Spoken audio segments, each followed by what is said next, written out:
Good morning and welcome to today's Lent Devotional. I am Josh Evans. I'm one of the pastors here at Borderland Mission in Nashville, Tennessee, and am really excited to be a part of this Lent Devotional with Maison Mission. So I'm just going to jump right into it and try to keep this short and sweet. I was reading recently through the story of creation, Genesis, and I came to this part in chapter 3 where Adam and Eve have just eaten the fruit from the tree that they were supposed to avoid. They eat from the tree and they realize they're naked, and they cover themselves with loincloths. And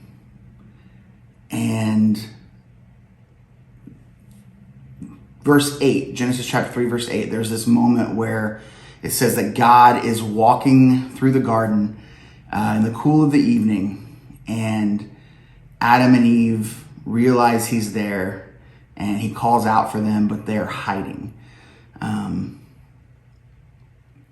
So the thing that they did, the sin, their action,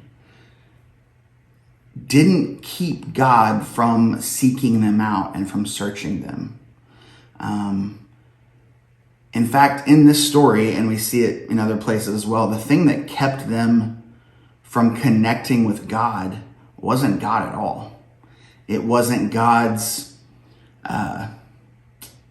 inability to come near them because of their sin.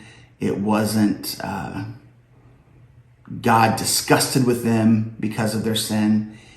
It was their shame. The very first thing, now other things happen here, but the very first thing that separates them from God in this story isn't what they did. It's their reaction, their shame to what they did.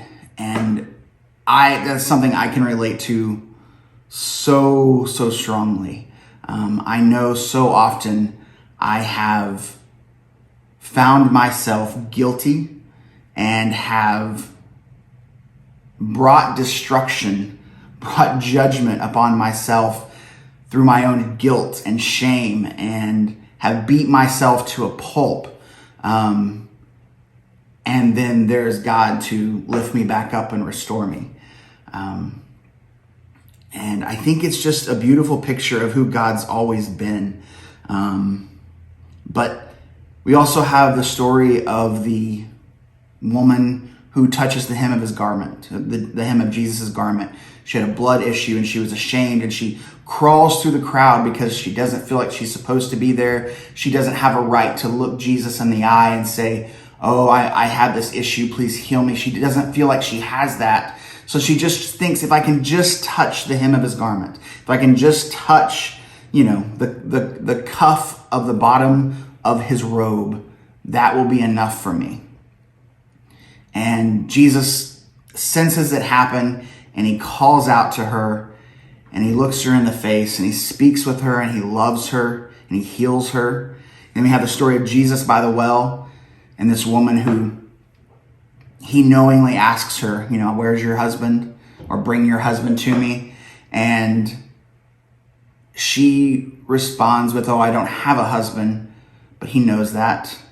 He says, yeah, I know you have had multiple husbands, and the guy you're living with now isn't your husband. And he goes on not to shame her for that, or to shun her, or to say, how dare you live this life, just to let her know, I know. And then he goes forward and he says, I am calling people to worship God.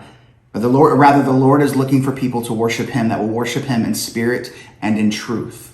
And he calls her out of her shame and says, listen, if you'll just be honest with the Lord, he knows who you are. He knows what you're going through, and he has a place for you. He wants you to look him in the eye. He wants you to overcome your shame and connect with him. This was Jesus' whole purpose for coming, was to defeat sin, relieve us of our shame. We now should be able to come to God with heads held high, because though we mess up and though we're imperfect, we recognize through Jesus that God knows this and that he is constantly bringing healing to us, and he wants to minister to you right where you are today. So whether you feel like you've done the worst things in the world and you're the worst person in the world, it's your shame that's keeping you from connecting with God first and foremost. Get beyond that, look to the Lord, and know that he is there to connect with you. Peace be with you.